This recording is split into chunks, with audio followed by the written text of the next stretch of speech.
Okay, so let's talk about ingrown hairs. So the biggest myth with ingrown hairs is that they only happen to people with coarse or curly hair. That is a misconception. Ingrown hairs can happen to all hair and all skin types. So how do you treat ingrown hairs? Well, there are two ways. The first way is to make sure that you are properly exfoliating your skin, removing those dead skin cells, allowing that hair to glide out easily. I like to look for something that's gentle enough to use every day to keep that hair growing freely out of the skin. The second product that I like to look for is something targeted to treat ingrown hairs. This should be something gentle enough on the skin where you can use it daily, but also highly concentrated to really target those ingrown hairs. What you don't want to look for in your products is products high in mineral oil. Mineral oil can clog the pores and it can cause those hairs to become trapped. It can aggravate the skin and it can also lead to a skin that does not have balance to it.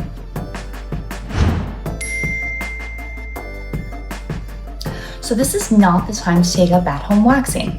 Our skin has a natural protective barrier, and when you wax at home or when you try to wax at home, you risk hurting that barrier, making your skin more susceptible to outside environmental factors.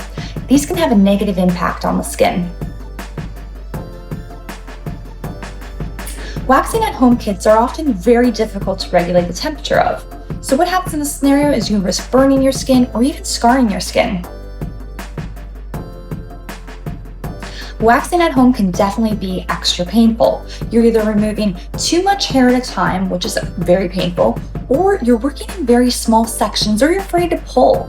All of these are very unnecessary. This is the time to just let the hair grow. Don't wax at home. You risk the chance of burns, you risk breaking hair, you risk hurting your skin, and it can be very, very painful. So we know the big question right now is, what am I supposed to do when I can't wax? So today, let's talk about tweezing, trimming, and how to minimize hair regrowth in between your waxes. So tweezing is a great option for removing stray hairs on the face or brow area in between your waxes. A few things to keep in mind with tweezing. First, make sure you're using the right tools, a high-quality professional grade tweezer. Hairs should easily slide out and not break. You also want to make sure that you're working in an area that has good lighting and you can clearly see the area you're tweezing. Start with stray hairs first.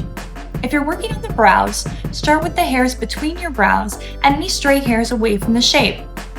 As you get closer to the shape of your brows, make sure you tweeze one hair at a time. And take your time with this. If you're unsure of a hair, leave it and you can always come back. So trimming at home is something I typically wouldn't recommend, and that's because we often trim hair too short, making it not suitable for waxing. But in this scenario, when you can't get in to see your wax specialist, trimming at home is definitely an option. Make sure that you're using the right tools. A body hair trimmer or a bikini trimmer work best. Keep your tools clean and your skin clean for the best results. Also, work slowly and take your time. This is not something you need to rush. A great way to minimize hair regrowth is by using a product that contains a hair growth minimizer. An ingredient I like to look for is Narcissus Tizeta bulb extract. This extract is highly concentrated and targets hair regrowth at the root. These products also work great for all hair and all skin types. So if you're somebody that prefers a different method of hair removal as opposed to waxing, you can still benefit from these products that help thin and soften the regrowth of hair.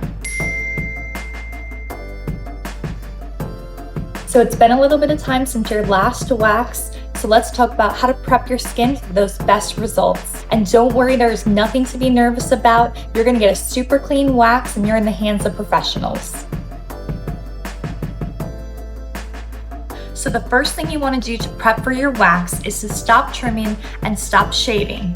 Remember, hair needs to be about 1/4 of an inch long in order to be waxed. That's about the size of a grain of rice or a sprinkle. 24 to 48 hours before your reservation, make sure you exfoliate your skin. I recommend our body exfoliating gel. This is gonna rinse clean, it's gonna prime those hairs, it's gonna get rid of the dead skin cells, and you're gonna get the best results. Remember, hair can never be too long to be waxed. So leave it to the experts. Come see us, talk to your wax specialist. We can't wait to see our guests back. Look forward to seeing you soon.